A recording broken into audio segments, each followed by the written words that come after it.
If you're serious about dominating Call of Dragons in long term, this 6-month strategy is going to transform your account. From power growth to the legendary heroes to farming, this is the roadmap you wish you know at day one. Before we dive in, ask yourself, are you doing everything in those first weeks to get ahead? And this is extremely important for maximizing early game momentum. And I'm talking about the early game building that costs less time and give you a great amount of power. When you start playing Call of Dragons, you're definitely going to notice, for example, Mint, let's say Mint, for example, is going to be like 5 minutes to be upgraded, or maybe 7 minutes. After this is going to be 7 or 10 minutes, something like this. Is very fast, the building at the start of Call of Dragons, and this is a great moment to actually get ahead over casual players, because if you start building the Mint and it's like 5 minutes and you go out or somewhere for 30 minutes, it's just going to lose like 25 minutes of getting the next level and next level and next level. So you can actually lose like 3 levels like this. So you have to be extremely active when you start playing Call of Dragons, especially for the buildings, and absolutely the same for the researches. Now for the researches, I have to mention something is go first with only 1 point on these researches with 2 words. Just single point. Those researches, later we're going to speak about the scouting and how we can get all of these researches leveled up to 5. Absolutely same for the economy. Go just 1 point over these researches and continue from here further with the green ones. But no matter from where you're going to get these extra researches, it just costs less time to be done. And this is the advantage you want to building this momentum in the early stage, the first 1 or 2 weeks of playing Call of Dragons. But you have to focus your energy in the first week. This is the moment where the efficient growth is happening. Later, you're going to be like me when you progress later in the game, like 1 date for training Celestials or Cavalry. Everything is going to be in days, but at the beginning is in minutes. So grab this opportunity there. And speaking about the building, you definitely want to know which building to focus and what is the most underrated structures in early game. Let's talk about this. And this is City Hall and Scout Camp are your backbone, especially in the early days, maybe the first week or 2. Why the half order? Of course, if you're Wilderberg here, you're going to be half something else. And a Scout Camp. Scout Camp is for clearing the mist. All this territory is going to be in mist for you, so in situation like this, you want to have well-developed scouting. And I strongly suggest just go for Scout Camp till level 11, where you're going to have like 3 scouts. Every next level, you're just going to increase the march speed of this scout, also how much cubes he is opening. But having 3 scouts, I think you're going to be in the perfect situation to take out the mist extremely fast. And by opening the mist, you're going to get these villages I'm talking about. Right now, I'm not so sure I'm going to see some villages on the map. Yeah, something like this. This type of villages is going to give you some extra resources. There is a villages that is going to give you some skill points. You're going to find them. It's definitely going to show up in the scout camp if you go there. And you're going to see observatory, wonders, villages, location, and others. The caves, this thing is going to give you great things. Camp discovery. This one is going to give you extra skills. So you want to get as many of these villages as possible.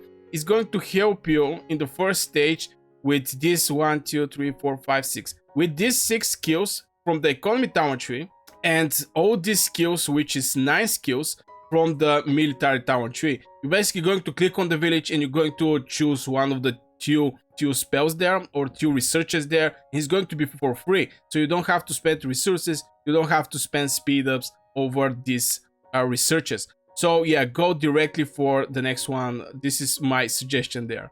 And of course, How of Order is basically your biggest backbone, let's say it like this. The higher level you have this building, the higher level can be rest of the buildings. You cannot have College of Order level 25 and this one to be level 11. All the buildings is coordinated by this one. And this one is giving pretty decent things, like going out and having 5 legions. The moment you hit level 21, you're going to be able to go out with 5 legions. This is going to help you with gathering, This is going to help you on the battlefield if there is some kind of PvP. Also increasing the legion capacity, you're going to have more troops in your legion. Again, this is going to help you to gather more from specific node. Even though that these days we have auto gathering, so when you click on the node, you're going to see auto gathering. So even if you go with less legions inside, they're going to come back to your castle and go back again till this node is finished. This is no problem. This is a great quality of life improvement from Call of Dragons, but back in the days we didn't actually have this thing. But yeah, getting more legion capacity is always great. Having more heroes on the field is always great. And if this already helping, drop a like so that YouTube gods know this is actually a quality content. And something very important you have to know is you're as strong as your alliances, and how to find the best alliance in Call of Dragons. Basically joining the right alliance, and to be fast actually. And here you're going to leverage your scout camp. What I mean by that is when you're scouting, especially you're going to be end up like this. You cannot see anything around you, but yeah, when you go with your scouts, you're going to open more and more territory. So you're going to start seeing these flags, these colors right here. It's going to be from different alliances, already built alliance that is just spreading around the map and trying to get some behemoths. Now, most of the times, something that I notice is a lot of players actually start over for, I don't know, for the challenge or something like this. So most of the people actually know what to do when they're building alliance, when they start playing Call of Dragons. Here in this video, we're getting some tips to get the best advantage, but alliance is some different story. So on the map, you're going to be able, at least for your zone, to see which alliance are there. And mostly they're going to have one core fortress and spread around. Here the point is you want to join in the best alliance that is currently in your territory. There is many reasons behind. First thing, there is maybe some spenders in this specific alliance, which is just going to provide you with some extra chests and getting some extra items. Right now even we have like 5 chests, and you're going to see I get the speed up, I get VIP point. Later we're going to also talk about the VIP and what you should do there. But you're going to get some VIP points, which is extremely valuable. Other way, you have to buy bundles that is giving some VIP points, or spend directly gems to get some VIP points. Or everyday walking is going to give you like 200, and as you can see, I get 150 just from one bundle right here. But if I scroll down, you're going to see some gems and other stuff that can actually boost your castle by a lot. See, 500. 2-3 hour speed ups, 2-3 hour training speed ups. All these things is extremely valuable, especially when you're going all in at the first days and you get some extra speed ups. You're going to get ahead almost over 90% from the population in this server. And also more helps. Most likely in this alliance, if it's a strong one, most active people are looking strong alliance. So you should not actually separate from this, so you should actually join this type of alliance. You're going to get more helps, better progression in form of behemoths, getting behemoths from the zone. Every behemoth is giving something. Like for example, this Thunder Rock is going to give you elixir production. Okay, this is more PvP related. But there is also counter attack. There is some building speed up, research speed up boost. All these things is a great and is going to help you by a lot for your progression. And also by getting behemoths, you're going to get some extra rewards for the first kill of these behemoths. I think actually we have, yeah, this bear for example, if we go and kill it for the first time, it's like 300 gems, teleport revocation, some speed up, some resources. If you end up in the top 6 players, you're even going to get some more rewards. But getting fast in the strongest alliance in your zone is with crucial importance, just to gather all these benefits, because otherwise somebody else is going to get them and have the advantage over you. And here's where 90% from the players waste their resources. So don't be one of them. I personally was one of them. Walk in your legendary hero focus early. What I mean by that is, back in the days, you know, there was not that many guides. I start when the Call of Dragons launch, so there was not many videos that can show us what to do. There were some people with some experience from the Rise of Kingdom, but I think the things is little more different from there. But anyway, the point is walk your main troop. Especially in the season 1, you're going to be even able to retrain some of the troops to other troops. For example, like retrain infantry to mages, cavalry to marksman, or whatever. You can retrain and get more from one troop. And this is a huge advantage. And if you focus over heroes that is specifically for this troop and make this legion extremely strong, you're going to have the best experience in the PvP in Call of Dragons. And in season 1 there is just not that many. Of course, there is also season 2. I mean, the first 6 months is pretty big. there is just a lot of things that can happen, but in the season 1 is Lilia Velen. This is the 2 heroes you're going to have. Also, Nico Kinara is the marksman that is going to be. Nika with Garwood is going to be the infantry, and Bakshi with Emrys is going to be the cavalry. Still, I think Bakshi and Emrys is extremely strong combo, also Lilia Velen. But the point is, focus over these heroes. And even if these heroes need little awakening or help, even if they're from the gold keys, here's the thing. Nico, my poor Nico, okay, let's give Garwood. Garwood is like 5-1-2-5. So he is having pretty long distance before he get awakened. And this hero, maybe I sell some of the tokens he's having, but yeah, this hero just is going to be hard to awake a hero, okay? It's going to be hard to awake a hero. So you want to focus over 2 heroes and make them extremely strong. Retrain the troops you don't need in troops you need, and you're going to be absolutely crazy monster on the battlefield. It's always better to have 1 elite legion from having 3 average or 5 weak legions. This is in the center. Especially you have to also fill this legion with some troop. And if you do retraining, you're going to be able to fill the legions. And don't forget to comment below what is your main type troop and go-to hero combo. Let me know in the comments below. And I want to talk about why are events 10 times more easy early on. Let's explain this, and this is about dominating every event when it's still easy. When you start playing, especially if you're a spender, WoW spender, mid spender, or even WoW, you're going to have less competition. Right now, if I want to compete for the greatest heights, since my alliance is having like 33.7, in total it's like 26 billion power. We are one of the most strong alliances, if not the strongest alliance in Call of Dragons. So, you know, I'm going to compete with alliances that are around this powerhouse, let's say it like this. So it's going to be extremely hard for me to compete with very active whales, krakens, and all these things. But in season 1, this thing is not actually happening. You're going to be facing and competing against the players who are still, you know, checking out the game, how the things are working, exploring. But you're watching Burgas Call of Dragons, so you're going to be definitely ahead from the rest of the players. And you have to use this advantage. You have to definitely use this advantage. Till everybody is still exploring what is happening in the game, you're going to strike and win events. And by events, I mean, for example, strongest sword, or going for the greatest heights and getting a city skin. This is a competitive event where you basically need some strategy. And since you're going to, you know, compete with other players that is still new and don't know everything, you're going to get a great advantage. I think information in 2025, it's the most powerful weapon one person can actually have.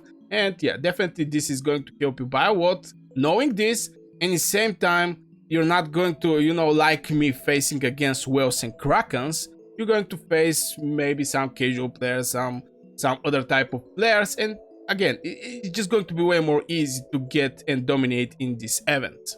Especially if you spend. Now, if you're a free-to-play player, it's going to be hard, but with good strategy can happen. But if you're any kind of spender, you can get great advantage there. Now let's talk about, are you grinding the right PvE content? You might be doing it wrong. And why forts are better for the Darkling patrols, and here's why. Now forts, for the people, yeah, I think most of the people know, this is Darkling patrol, obviously. And here I think we have some forts. Yeah, this is forts. So what is the difference? First of all, from CP point of view, to attack a Darkling Fort, you need 150 CP points. To attack one Darkling Patrol, you basically need 50. After this is going to 48, 46, 44, 42, 40. It cannot go down from 40. So I'm going to compare them like you're killing Darkling Patrols and you spent 40 CP points, not like 50 CP points. So first thing is the Darkling Patrol is just going to give you Sentinel arrows. This is extremely important for the Watchtower, and you cannot open tier 5 if you don't have Watchtower level 25. But the rest of the things is giving some training speed ups. Now later in the game, when you open everything, it's going to be better to go for the Darkling Patrols because you're going to get training speed ups. You don't care about the research speed ups, you don't care about the building speed ups. Everything for you is maxed. So you want to train more troops. So in situation like this, I think Darkling Patrols is going to be the best for late game. But on the early game or your first 6 months, Darkling Forts is going to give you different type of speed ups. It can give you research speed up, training speed up, universal speed up, building speed up. So this is going to just help you in your progress, not just training troops. At the beginning, you don't need to train troops. You want to level up your buildings, you want to level up your researches, and you want to get ahead from this point. So yeah, Darkling Patrols from this point of view is better. Also, Darkling not Patrols Forts. Darkling Forts can give you gold keys and silver keys. And boy oh boy, from this thing you can get crazy stuffs. I'm going to even give one example. I don't think I'm going to get something crazy, but look at these things. This is so much resources from the gold key. And you have a chance to get a legendary hero also. And the silver key is also going to help you, you know, getting some epic hero, getting some speed ups. It's just gold and silver key. Also, you can able to get a gems. And here are some reports from the forts that I did. As you can see, I get like 30 minutes in 5 minutes buildings, research speed, silver key, also again research speed, and more research speed. From time to time we get also training speed ups, but this thing, research speed, just going to help you buy a lot, and building speed up from this just to get the training speed ups. And also the case. Now the keys is rare stuff. Sometimes you can actually see gems here. At the moment I don't have it, but here is the thing, forts also give 3 times more resources. So you also at some point you're going to struggle with resources if you don't have farm, but we're going to talk about this thing later in the video. Just keep in mind that at the beginning, forts are way better from point of value that is going to give you from the Darkling Patrols. And don't forget to subscribe now if you want more deep dive guides like this every week.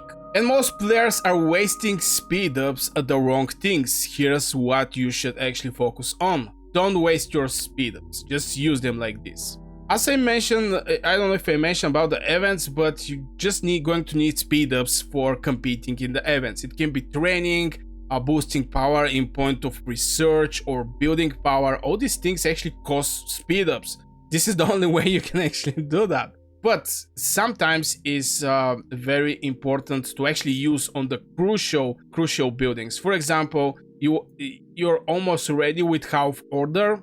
You want to start half order, and you have for your economy talent tree, for example, architecture, and you're at the level 8 and you want to jump to level 9. This is like 4% is going to reduce from the next building immediately. So you can go like this.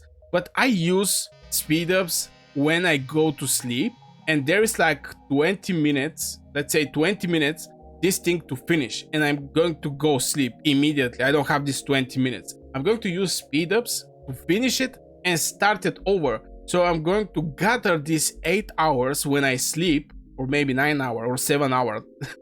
Every person sleep different time, but you're going to get advantage over this when you're offline. Everything to be builded, everything to be researched or to be trained. So this is one of the places I actually use speed ups, and the rest of the speed ups is just saved for event competition. This is extremely important just to cover the hours you're sleeping, and it's going to just help you in your progress, because you cannot be 24 hours sitting in front of this game and playing Call of Dragons. Now, I already spoke about the one single troop, but you need to make one elite legion. You have to build one legendary legion, not 3 weak one. And at the season 1, you're not going to have many many picks, especially for the mages or whatever, any troop. You're going to have just 2 heroes basically to build a single legion. And I want to point out this thing again, just because a lot of people is, yo, Burgas, what should I do for this hero that is infantry, but the person is mage main and his mages is not well builded. They still need some resources there. I just want to stress out that the importance of focusing all the resources you're having over one legion with 2 heroes inside, just to make this legion extremely strong, and have better experience in the PvP. Have just better experience in the PvP on the battlefield. So this is very, very important to be known. Of course, there is new shiny stuff, but you need to have a patience to have strong legions. And believe me, building one legion is not an easy task. You need 600, how many was that? I think 690 tokens. Imagine how slow this thing is gathered. Now this is for Lilia. Lilia is a hero that you can just buy. And when you buy her, the chest from the VIP, you're going to awake this hero. It's basically the most easiest hero in this game to be awakened. But in same time, it's just huge amount of tokens. So focus your resources over one legion. And if you want direct access to me and my growing Call of Dragons community, you can join my Discord. It's in the description, link in the description.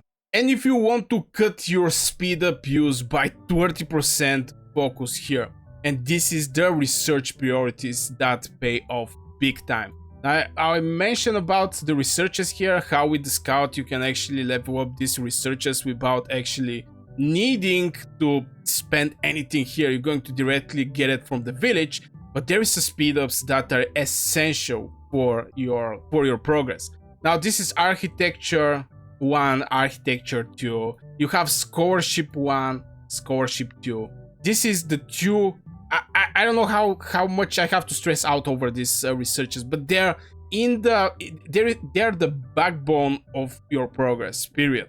Every percentage that is reducing some research, it can be 1-2 minutes, it can be even days. Okay, not days, let's say day. But everything here is something that you have to focus as fast as you can. Some people are saying, yo, go focus over the military town tree, but I think it's going to be the economy, especially for the scholarship and the architecture. Here you get like 15%, here is 35%, in total is 50%. Imagine reducing the time or speeding up with 50%. Crazy. Absolutely same for scholarship and the second level 2 scholarship, 25%. This is 1/4 from the whole time you need for something to be researched. Also, if you get some mana stone, if you get from the VIP the boost, it's crazy. But there is one more thing that people don't actually notice and they don't focus that much, and this is the breath control. CP recovery speed, especially at the beginning, you want to have as much CP points as you can just by doing more forts and getting more resources from there. So this is a win-win situation. Here you're going to get like 5%, here you're going to get 10%, so it's like 15% increasing your generation of CP points. Also increase the capacity. Here is like 200 and here is like 400, so it's like 600 increasing the capacity of your CP points, which when you go to sleep, let me check out my CP point right now. I have like 10 hours and 45 minutes before full recovery, and I get 1 CP point recovery every 27 seconds. Recovery speed increased by 25%. So I get it from the VIP, some CP recovery I get from the, from the College of Order. All these things is just going to help a lot, and it's apart from your way to go further there. Now some of the things is going to need, some of the researches is going to need some extra researches. I think architecture was asking some of these researches to be done. I don't remember quite well, but focus over what matter, and this is the researches that matter. From there jump only over military tower tree and become a strong and get strong troops with 2 words. This is, I think, the best path you can go. And if you want to watch my videos early, having early access and full stream history, you can become a channel member and unlock everything first. And even the top gutterers struggle. Here is the secret for resource stability. Always have a farm account. And here's why. Back in the season 1 plus, season 2, even season 2 plus, I was on the top. When you go in the ranking and you see who is there from the personal gathering, resource gathering, I was in the top 3 basically. In the top 3 by gathering. It was not somebody farm, it was me, because I strongly focus over economy tower tree to boost this gathering speed. But there is like 4 or 5 times that I was forced to wait a whole day before I gathered the resources to actually start a building. Most of the times that was Call of Order. This building actually needs a lot of resources. Also, the wall needs a lot of resources. If you want to level up hospital, costs a lot of resources. The mana refinery costs a lot. There is just a lot of buildings that cost a lot of resources. And even if you're non-stop gathering and you have like a warm to when your gathering heroes is going to stop gathering, you're still going to struggle. And this is the best way to go, is actually having a farm. And this farm is just going to compensate the resources you're going to need. From this, just asking players, yo, can you please give me little resources? I mean, come on. Also, from the farm resources, you can sell them and get some extra gems. But this is topic for some other video. Let me know in the comments if you want me to make some farm video and how I built my farm. Now, this is my farm, just short overview over here. And right now, I don't do any kind of researches. I have to send my heroes to start gathering. But I don't train anything. Now for the farms, you can go and train some infantry or something like this, but you should not go over 15 million power, because you're going to get content for the KVK, and this is something that you're not looking to do.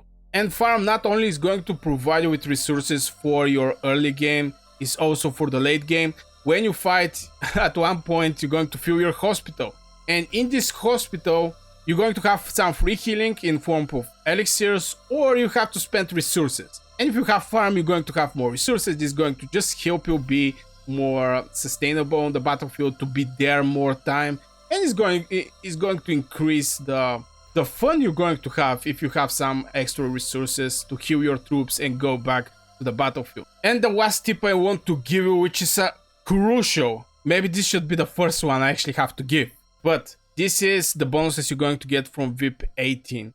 It's a just game changer. Now, if you want to spend something in the game, at the beginning, get the second builder and get a second queue. What I mean by second queue, this is second research queue, which is you're going to be able to research 2 researches in same time. This is with crucial importance for your building your grow process. So if you're able to do that, just do it at the beginning. Because the difference from person who is opening level 8 of the research queue, basically getting the second queue from the day 1 to the day 30, this is like 30 days in speed ups that you lose if you don't have the second queue. So if you want to progress fast and grow fast, this is definitely the way to go. Also, you're going to get some legendary tokens, and this is the biggest scarcity in this game. I show you my Lilia, 690 tokens. This is just to awake a single hero. So you can imagine that you want to get tokens from any place possible, and VIP 8 is going to be the place.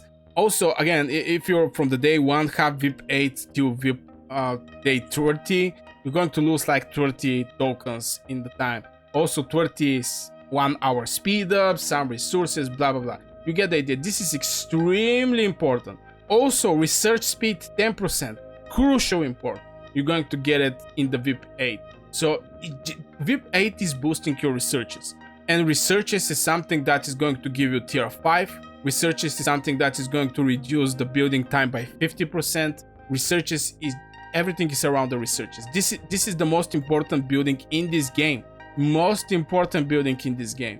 Now, the moment you level up there, which is extremely slow, you're going to have all the buildings leveled up way more early. Maybe exception is Watchtower and Rally Drums. I think this is a bottleneck, but you're going to have the buildings level it up way more faster from the researches you have on College of Order. So the more early you start progressing in this direction, it's just the better for you. Getting legendary tokens, getting second queue, getting 10% more research speed, all this thing is fantastic. And the more soon you get them, the better. So I really hope you guys enjoyed this video. Don't forget to hit one like and subscribe to this channel. Also become a member if you want to have access to my videos more early. And join the Discord if you want to contact with me or the growing Call of Dragons community. And of course, I wish you a great day and see you in the next video.